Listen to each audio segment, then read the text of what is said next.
Այսպես Դալասի սերիալի պես կարծես այս նիստերը անընդհատ երկարաձգվում են ու շարունակվում են։ Ձեր տպավորությունների մասին կխոսեք, մի տեսակ կարծես մոտիվացիա էլ արդեն չկա, հա,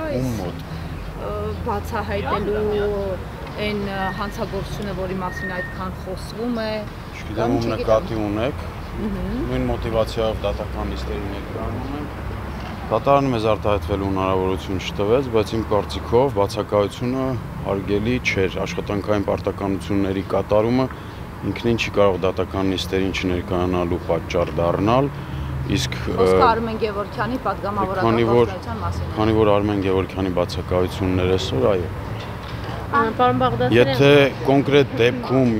սա վերաբերում է յուրաքանչյուր ամբաստանյալի աշխատանքով պայմանավորված հատուկան հնարավորություն կլինի, այդ հարցը կարելի է քննարկել, բայց ինքնին աշխատանքային ծանրաբեռնվածությունը դրա պատճառ չի կարող լինել։ Պարոն Բաղդասարյան, այն որ Աննա Դանիբեկյանը ձեզ ձայն չտվեց խոսքի եւ այսպես առիթ չի տալիս, հա, խոսելու հնարավոր է դուք ինքնաբացարկի միջնորդություն ներկայացնեք նրան։ Նախորդ դատական նիստին էլ ենք հարցեր քննարկել եւ դուք նախորդ նիստին էլ էլի նման հարց տվեցիք, իսկ լրագրողները դուք չէ։ Մենք կհետևենք դատարանի գործողություններին ու հիմքեր տեսնելու դեպքում բնականաբար այո։ Իսկ առայժմ տեսնում եք այդ հիմքերը թե ոչ։ Այս պահին ոչ, եթե տեսնեինք, կհայտնեինք ինքնաբացարկ։ Պարոն Բաղդասարյան, երեք Հայաստան Դաշնքի երկու պատգամավորներ, որոնք պալանավորված էին, չէին մասնակցում նիստին եւ գիտեք, երեկվա իրադարձությունները, դուք որպես իրավաբան ընդունում եք քաղաքական մեծամասնության այն հիմնավորումները, որ կենտրոնական ընտրական հանձնաժողովում այդ հարցը լուծվել է եւ նրանք ըստ էության այլևս այդ անձեռմխելիության, սահմանադրությամբ սահմանված անձեռմխելիության ներքից չեն կարող օգտվել։ Որքանով են տրամաբանական այս հիմնավորումները, երբ պատգամավորը արդեն սահմանադրությամբ անձեռմխելի է եւ պահանջում են, որ դատախազը հիմա կարող է գալ խորհրդարան եւ միջնորդություն ներկայացնել նրանց պլանավորելու։ Ես որպես իրավաբան եւ գլխավոր դատախազի տեղակալ քաղաքական մեծամասնության կամ փոքրամասնության կարծիքի չէ, որ պետք է հաստատեմ, ընդունեմ կամ չընդունեմ։ Ունեմ դրա վերաբերյալ իմ մեկնաբանությունը, դատախազությունը դրա հետ կապված պաշտոնական պարզաբանում է տվել ի պատասխան փաստաբանի արդեն ազգային ժողովի պատգամավորի դիմումի։ Այդ դիմումին տրվել էր պատասխան, քանի որ Արեն Վարդևանյանը պնդում էր, որ պատասխան չի տրվել, դատախազությունը անմիջապես հրապարակեց այդ պատասխանը։ Պատասխանը մասնագիտական է եւ այո, ենթադրում է, որ անձանց, ովքեր կալանքի տակ են, անձեռնմխելիությունը,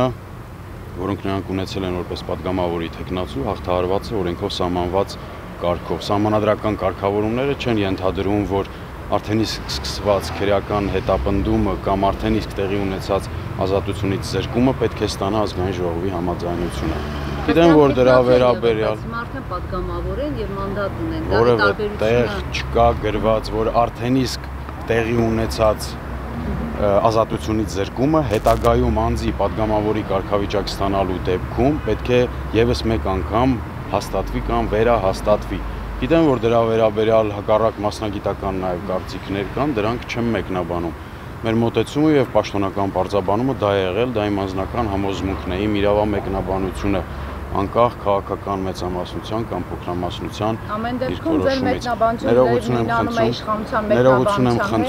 ներողություն եմ խնդրում, մեր պաշտոնական պարզաբանումը եղել է ավելի վաղ, քան դուք երեք լսել եք քաղաքական իշխանության ներկայացուցիչների պարզաբանումները, հետեւաբար չի կարող մի բան, որ այսօր տեղի է ունեցել, պայմանավորված լինել վաղը տեղի ունեցած հանգամանքով։ Պարոն Բաղդասարյան, ի վերջո նախորդ նիստը դատավոր հետաձգեց պատգամավորների մանդատների հետ կապված հարցը հստակեցնելու համար։ Հիմա փաստացի ունենք իրավիճակ, որ պարոն Գևորգյանը հանդիսանում է պատգամավոր։ Չեք կարծում, որ իրականում կարգավորման խնդիր կա անձեռնմխելիության հետ կապված, դուք խնդիր չեք տեսնում։ Ոչ, որովհետև Արմեն Գևորգյանի նկատմամբ, կոնկրետ Արմեն Գևորգյանի դեպքում հարուցված է արդեն քրեական հետապնդում հարուցելը ինքը անվերադարձ գործողություն է, դու դա չես կարող երկրորդ անգամ կատարել։ Արմեն Գևորգյանը ներգրավված է որպես մեղադրյալ եւ դա օրենքով քրեական հետապնդում հարուցելու ձևն է։ Սահմանադրությունը երաշխիք է նախատեսում քրեական հետապնդում հարուցելու համար համաձայնություն ստանալու։ Փորձեք պատկերացնել, թե անձին, ով որպես մեղադրյալ արդեն ներգրավված է, ինչպես կարող ես նորից քրեական հետապնդում հարուցել։ Ենթադրենք ազգային ժողովից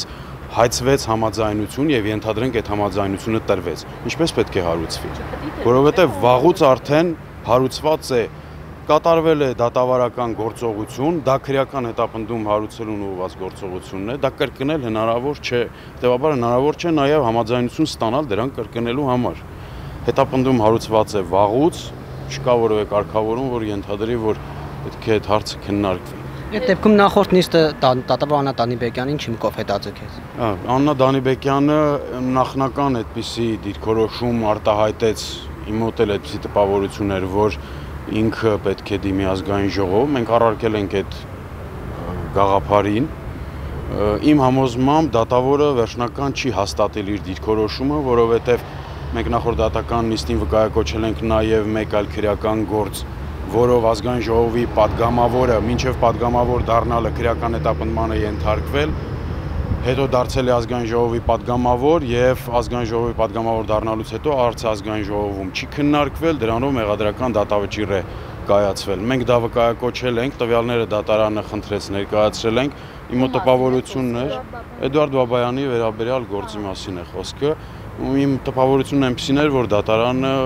բնական process է կարծում եմ, պետք է այդ կապակցությամբ վերջնական դիրքորոշում ունենար տեղի ունենալիք դատական նիստի։ Եթե դատարանը կհաստատի, կվերահաստատի